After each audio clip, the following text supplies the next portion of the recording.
Hello दोस्तों, मैं हूं आपका दोस्त हीरो पाकिस्तानी। ये वीडियो एंड तक देखने के बाद ऐसे ही चुप करके पतली गली से ना निकल जाना। जाने से पहले पॉपकॉर्न कहानी टीवी चैनल को सब्सक्राइब जरूर करते जाना।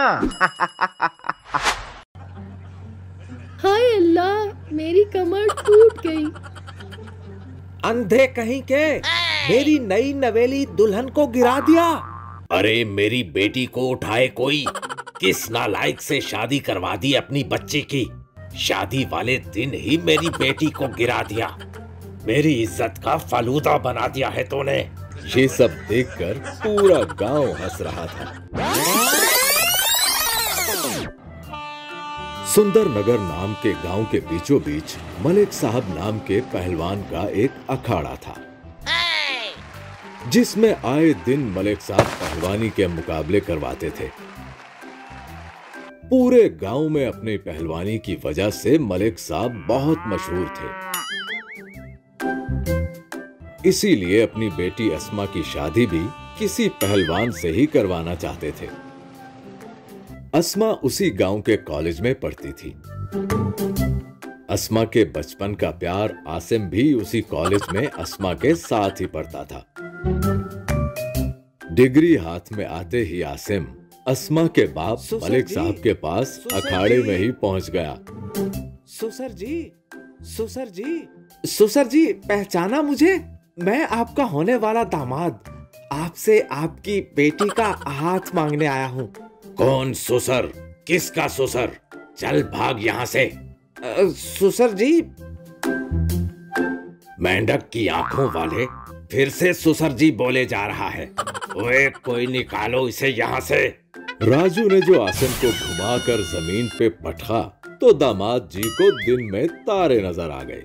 और भाई दामाद, इतनी खातिर काफी है या दिलवाऊं एक और धोबी फटका?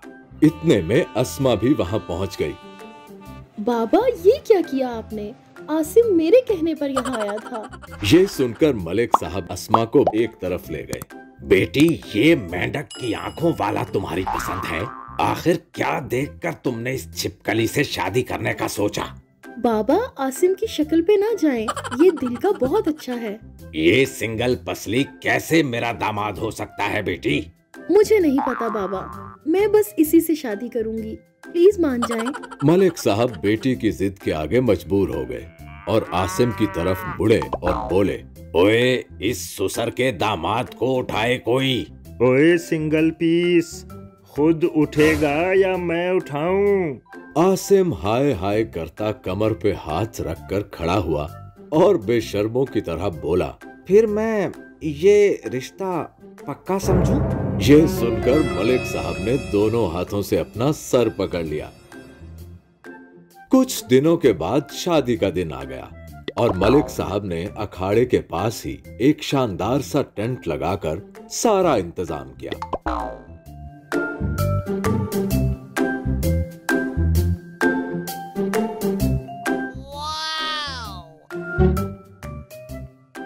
कब तक आएगी बारात? बस आने ही वाली है भट्ट साहब, टाइम तो हो गया है।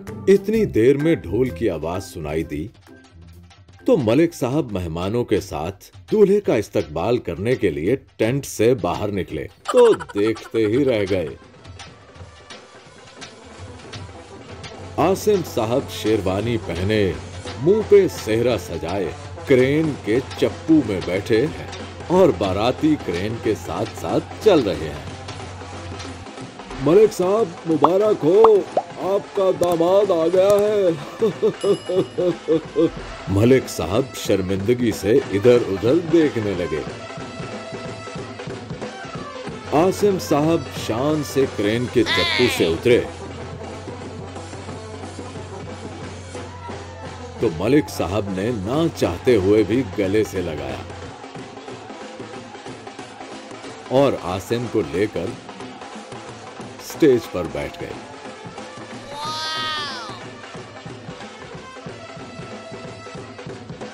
शादी की तकरीब खत्म होने के बाद आसिम दुल्हन को लेकर क्रेन के चप्पू में जा बैठा।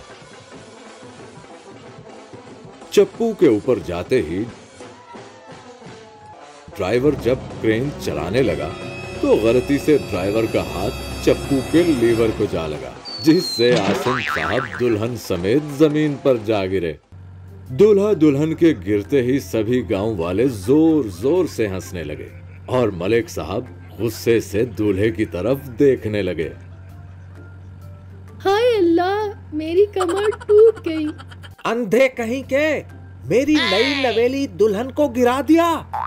अरे मेरी बेटी को उठाए कोई, किस नालायक से शादी करवा दी अपनी बच्ची की। शादी वाले दिन ही मेरी बेटी को गिरा दिया। खाना खराब इस कमबख्त प्यार का, पता नहीं कहां से गले आन पड़ा है। कहा भी था कि इस छिपकली से शादी ना करो।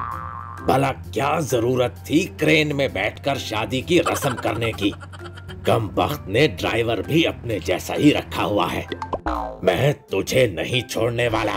मेरी इज्जत का फालूदा बना दिया है तूने। ये सब देखकर पूरा गांव हंस रहा था।